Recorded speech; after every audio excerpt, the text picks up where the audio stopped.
Hey there guys, today I will be showing you how to root and unlock the bootloader of a Droid Razr M XT907 and the other version of this phone, the one with the bigger battery, better hardware.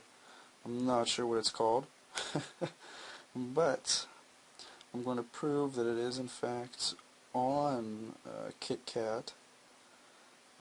Let's see, about phone. This is hard because I'm trying to look through the camera here. Alright, so see, we are on Android 4.4.2. There's that. Super user is installed and has granted permissions, so you know it's rooted. And for the proof that it is in fact unlocked, here you go. Let me power this off.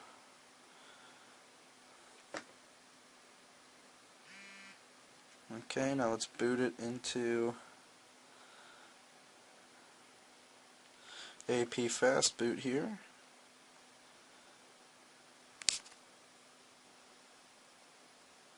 Status code 3. Device is unlocked. Okay, so there's all the information. Now I'm going to take it to the computer to show you how to do it. Okay, here's a cute little picture of my bootloader unlocked. Okay, to start, you have to go to your About phone and hit build number until you're a developer. It'll come up and you'll be a developer. You'll go back and there'll be new developer options. You go into that and you scroll down and hit USB debugging. From there, you go to security and screen lock, and once you're inside of that, you scroll down until you see unknown sources and you have to check mark that. Okay, we're on the computer end of things right now. So what I have done is I have gone and compiled all the tools we're going to need into one folder and uploaded it to Dropbox. There will be a link for that in the description. You're going to download my entire root Droid Razr folder. And from there, first and foremost, you're going to need to install the Motorola M driver, whatever.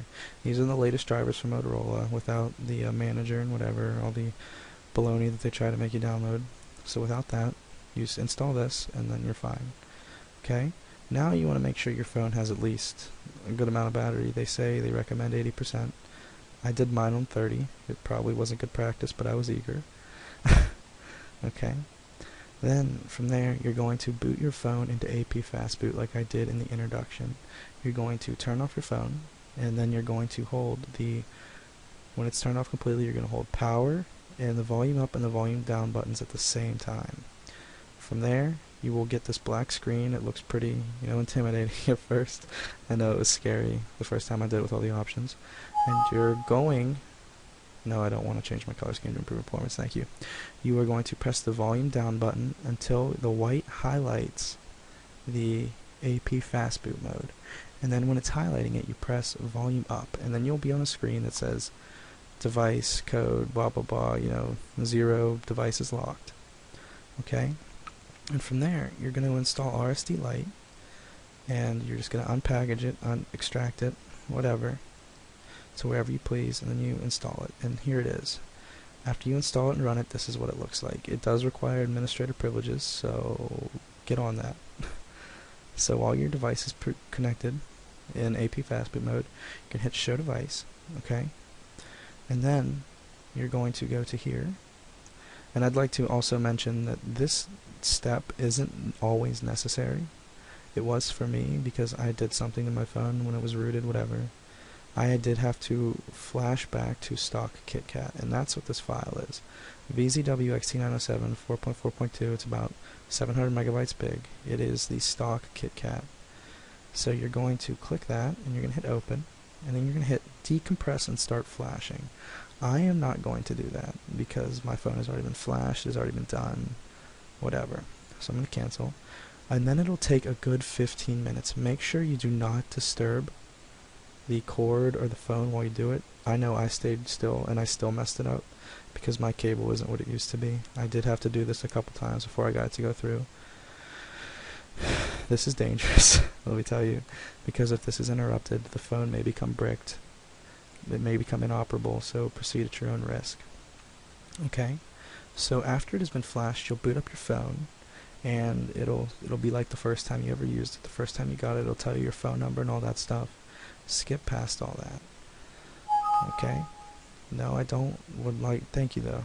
I don't want to do that. Okay, so then you're going to go into your computer, turn this over, your XT907 device. Okay? Now you'll have a lot of space because you just flashed it. Just to stock. And you're gonna go, I hope you have an SD card, I know I do, but if you don't, you can put it in internal storage somewhere. But you go to your SD card, and you're going to want to take these 3 apps and drag them over to your SD card. Okay, I know I have Snap Seeker here. Great way to secretly save Snapchats. That's at your discretion to download yourself. Okay. So we have, just sitting in the SD card, we have Talroot, the TR. That's what this is. This is the rooting software. Super User. Okay. Then we have Mode Apocalypse, the app that will unlock your bootloader. Okay. So now from here, I'm going to take it back to my phone, and I am going to show you how to complete the process. Okay, so we're here. I'm back on the phone. You're going to go here, and you're going to go over. You're going to go into Files. Where's Files? Okay. And hopefully you have an SD card. If you installed it to your device storage, that's fine too. You just have to find it there. Go to your SD card, and then you're going to hit tr.apk, and you're going to hit Install. Okay, it's going to install. It might give you a message, yeah, you agree, you have to checkbox it, install. Okay, then you're done. Then you go back, and you scroll over to your Talroot, and you're going to hit Make It Rain. Okay, and since I already did it, I'm not going to do it again, because I do not know what will happen. You're going to hit Make It Rain, and it's going to say, it says no more reboot required, but it's always good practice to restart your phone after you make a big change to it. So you're going to restart your phone, hold the power button, power it off, but I'm not going to do that. So now you're going to go to your files again, and you're going to Super User APK, and you're going to install it. After the reboot, of course. Then you're going to open it, and then you're going to have this here, alright? Since my phone's already been through it, Mode Apocalypse is already on there. So now you're going to go to Mode Apocalypse. After you're supposed to reboot your phone again after you install Super User and download the new binaries. You're going to do that. So I'm sorry, I'm skipping steps around here. Go to your SD card, and then you're going to go to modeapocalypse.apk. You're going to install it the same way we just did everything else. Open. Okay. Now this is very important that you read this. When you do Mode Apocalypse and you unlock your bootloader, all warranties are null and void, no questions asked, and everything you do after you unlock your bootloader is you. Okay? So you're going to hit Unlock Bootloader. It's going to take a second, and then you're going to grant the permission through Super User, and then it'll say, then I pressed it 3 more times to make sure it worked, and then you're going to close everything out, turn off your phone, and if it was successful, which it absolutely should have been, you'll go to turn it back on after the power off, and you will be greeted with this lovely, threatening message from Motorola. Your device bootloader has been unlocked, blah blah blah blah blah blah blah, all warranties suck, everything sucks, and you will be unlocked. Congratulations.